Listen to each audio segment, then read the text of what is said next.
श्री स्वामी समर्थ महाराज चोळप्पाच्या घरी. अहमद रिसालदाराच्या लक्षात आले की महाराज 3 दिवस उपाशी आहेत. तो त्यांना बुधवार पेठेतल्या चोळप्पाच्या घरी घेऊन गेला. त्याला पाहून स्वामींच्या चेहऱ्यावर हास्य फुलले. स्वामी त्याला म्हणाले, चोळ्या, तू सुखरूप आहे ना? तू आमचा पूर्वजन्मीचा प्रियभक्त रामचंद्र सराफ. आम्हाला ओळखले नाहीस काय? अक्षय वटवृक्ष वगैरे सर्व विसरलास की काय? ते शब्द कानावर पडताच चोळाप्पाला पूर्वस्मरण झाले. त्याने स्वामींना साष्टांग नमस्कार घातला. चोळाप्पाने पत्नी येसुबाईला स्वयंपाक करायला सांगितला.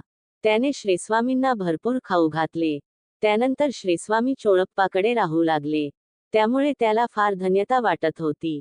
त्याची पत्नी येसुबाई आणि सासूबाई, राधाबाई या सोवळे ओवळे पाळणाऱ्या होत्या. त्या थोडी धुसफूस करायच्या. चोळप्पा हा स्वामीनिष्ठ होता. त्याची स्वामींवर निस्सीम भक्ती होती. स्वामींनी अनेक प्रकारे त्याच्या मंडळींना त्रास देऊन परीक्षा पाहिली, पण चोळाप्पाला त्याबद्दल काहीही वाटत नसे. चोळाप्पाची आर्थिक परिस्थिती साधारण होती.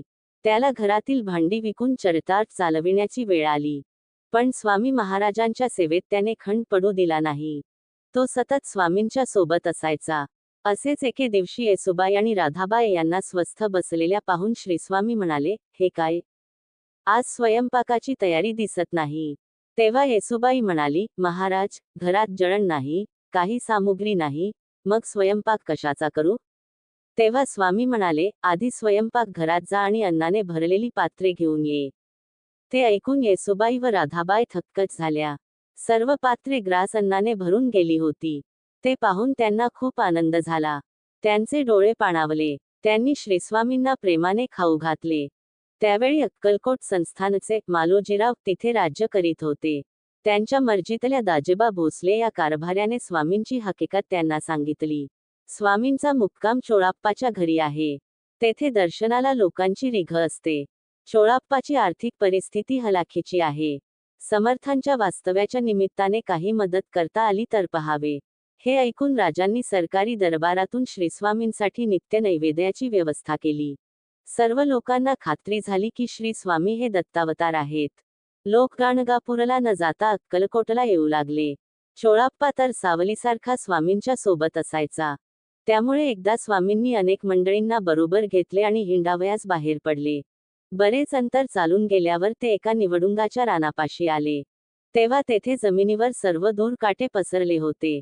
तेव्हा स्वामी म्हणाले, आता आपल्याला यावरूनच पुढे जायचे आहे. ते ऐकून सर्वजण मनातून भयभीत झाले, पण कोणाच्याही मुखातून शब्द बाहेर आला नाही. कोणाचीही स्वामींसोबत जाण्याची हिंमत झाली नाही. तेव्हा स्वामी चोळप्पाला म्हणाले, चोळ्या, भिऊ नकोस, मी तुझ्या सोबत आहे.